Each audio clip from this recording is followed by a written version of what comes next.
Hello friends. पिछले video में मैंने आपको माध्य मात्रिका एवं बहुलक के बारे में बताया था। इस वीडियो के जरिए मैं आपको प्रतिशत के बारे में बताऊंगा कि प्रतिशत मीन्स परसेंटेज क्या होता है। आइए देखते हैं प्रतिशत की परिभाषा। देखते हैं परिभाषा इसकी क्या होती है। ऐसी भिन्न संख्याएं जिसका हर 100 हो, ऐसी भिन्न संख्याएं जिसका हर 100 होता है या 100 हो, उसे हम क्या कहते हैं? प्रतिशत। उसे हम कहते हैं प्रतिशत। मीन जो भिन्न होता है, भिन्न हमारा अंश बटे हर के रूप में लिखा होता है, और जो हर होता है वो हमारा 100 होना चाहिए या 100 होता है, तो उसे हम प्रतिशत कहते हैं।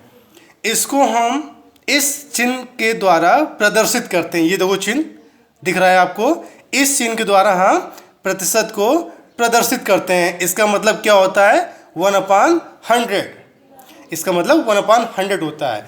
मैंने एक जैसे में बताया हुआ है 20/100। 20/100 को 20 को हमको प्रतिशत के रूप में लिखना है, यानी कि इस भिन्न को हमें प्रतिशत के रूप में लिखना है। तो 20/100 है, तो हमने इसको अलग अलग कर लिया 20 × 1/100। जो 1/100 है ये हमारा परसेंटेज होता है। मीन्स परसेंटेज बराबर 1/100। तो हमने यहाँ पे लिख दिया, एक चिन्ह बना दिया, यानी परसेंटेज का हमने एक चिन्ह बना दिया। तो इस भिन्न को हमने प्रतिशत के रूप में लिख दिया 20%। इस तरह इसको हम लिखते हैं। आइए इसकी हम देखते हैं विधियाँ। इसकी विधियाँ क्या क्या होती हैं। पहली विधि है हमारी भिन्न को प्रतिशत में बदलना। अगर हमारे पास भिन्न है और कहे कि इस भिन्न को प्रतिशत में कैसे बदलोगे, आइए देखते हैं। पहला हमारा एग्जाम्पल है 3/25 को समान प्रतिशत में बदलना है। अब जो 3/25 है हमारी भिन्न है, भिन्न हमारी कैसी? अंश बटे हर। यानी कि मुझे अंश से कोई मतलब नहीं, जो हर है हर को मुझे 100 बनाना है। और 100 बनाने के लिए क्या करना पड़ेगा? इसके दो तरीके हैं, या हम 100 के ऊपर मल्टीप्लाई करें या 100 का नीचे डिवाइड करें। आप इस तरह करके आप हर को 100 बना सकते हैं, या फिर आप इस तरह इसको हर को 100 बना सकते। कैसे? अंश हमारा 3 है और हर हमारा 25 है। अगर 25 में 4 का गुणा कर दिया जाए, 25 में 4 गुणा कर दिया जाए तो 100 हो जाएगा। अगर हम हर में 4 का गुणा करेंगे तो हमें अंश में भी करना पड़ेगा, है ना। अब देखो ये 3/25 में 4 को ऊपर किया हुआ और 4 के नीचे किया हुआ है। अब ऊपर मल्टीप्लाई 12 हो गया और नीचे हमारा 100 हो गया। इसको हम इस तरह लिखेंगे, और जो 1/100 है ये हमारा परसेंटेज होता है। देखो 12% हो गया। तो इस तरह हम भिन्न को प्रतिशत में बदल लेते हैं, यानी हर को हम 100 बना लेते हैं। कैसे बनाना होता है ये एक तरीका और हमने आपको बताया हुआ है। जैसे हमने 4 का मल्टीप्लाई ऊपर किया हुआ, 4 का नीचे किया हुआ है, आंसर हमारा एक ही आएगा। तो ऐसे हम दूसरी विधि में 100 का ऊपर करेंगे, 100 का नीचे करेंगे। कैलकुलेशन थोड़ा ज़्यादा हो जाएगा, लेकिन आंसर हमारा वही आएगा। तो ये भी ठीक है, वो भी ठीक है। आपको जैसा समझ में आए आप वैसा कर सकते हैं। दूसरा एग्जाम्पल हमने दिया हुआ है 0.35। कोई भी संख्या दशमलव के बाद लिखी होती है तो उसको हम फुटकर में रीड करते हैं। हमेशा ध्यान रखना, दशमलव के बाद की सारी संख्या हमारी फुटकर में रीड होती हैं। 0.35 दशमलव भिन्न को प्रतिशत में बदलना है। आइए देखते हैं। जो हमारा 0.35 है, पहले उसको हम भिन्न के रूप में लिखेंगे। भिन्न हमारी क्या है? 35/100। भिन्न के रूप में किस लिए लिख रहे हैं? क्योंकि हमको भिन्न को ही प्रतिशत में बदलना है। तो 35/100। अब जो 100 है इसको हमने अलग कर लिया, जो 1/100 है इसको हम परसेंटेज लिखते हैं। तो 35% हो चुका हमारा। देखो भिन्न को हमने प्रतिशत में बदल लिया। आइए देखते हैं नेक्स्ट एग्जाम्पल हमारा 5/16 को प्रतिशत में बदलना है। वैसे कर लिए 5/16, 100 के ऊपर मल्टीप्लाई किया, 100 के नीचे मल्टीप्लाई किया हुआ है। तो 1/100 नीचे वाला अलग कर लेंगे और 100 के ऊपर मल्टीप्लाई करा देंगे। 16 का हम इसमें डिवाइड कर देंगे 500 में। तो क्या आ जाएगा हमारा? 31.25%, जहाँ परसेंटेज बराबर 1/100 होता है।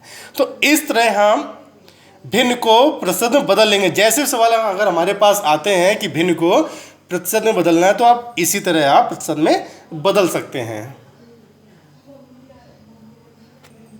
आइए देखते हैं इसका दूसरा मेथड। दूसरा मेथड हमारा क्या है? अब प्रतिशत को भिन्न में बदलना है। पहला मेथड था हमारा भिन्न को प्रतिशत में बदलना था, अब प्रतिशत को भिन्न में बदलना। आइए देखते हैं एग्जाम्पल हमारा क्या है। 25% को भिन्न में बदलो। बहुत इजी है। कैसे करना है? 25%। जो हमारा प्रतिशत लिखा हुआ है इसका मान क्या होता है? 1/100। इसका मान हमारा क्या होता है? 1/100। तो हमने लिख दिया प्रतिशत जगह पे 1/100, तो 25/100, तो इसको हमने काट कूट लिया, तो क्या आ गया हमारा वो 1/4।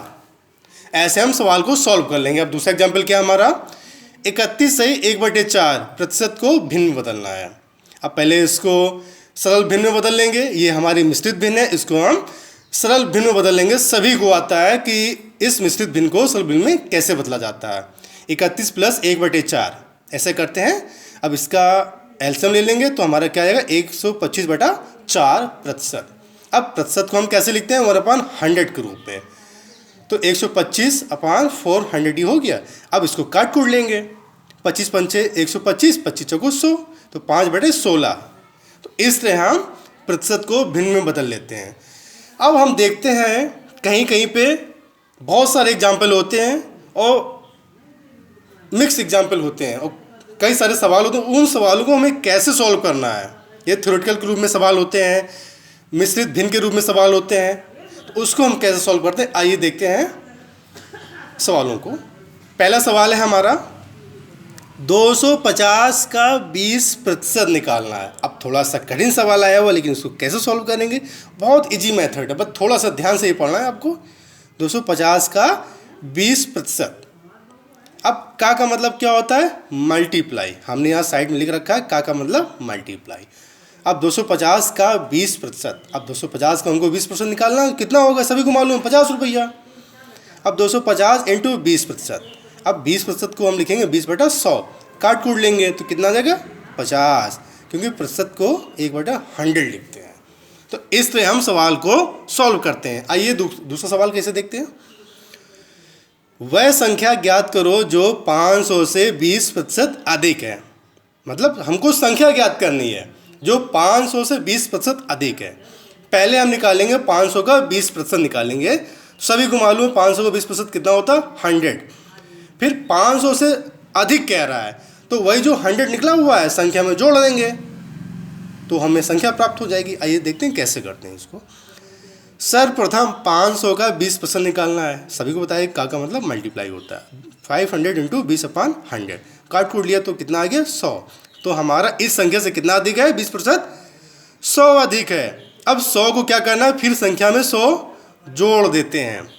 तो संख्या हमारी क्या है, 500 में 100 जो निकला हुआ है इसमें हम जोड़ देंगे तो कितना हो जाएगा हमारा 600। तो संख्या प्राप्त हो गया। सभी को मालूम वह संख्या ज्ञात करनी है जो 500 से 20 अधिक है, यानी 500 तो लेने ही लेना है प्लस उसका 20% और लेना है।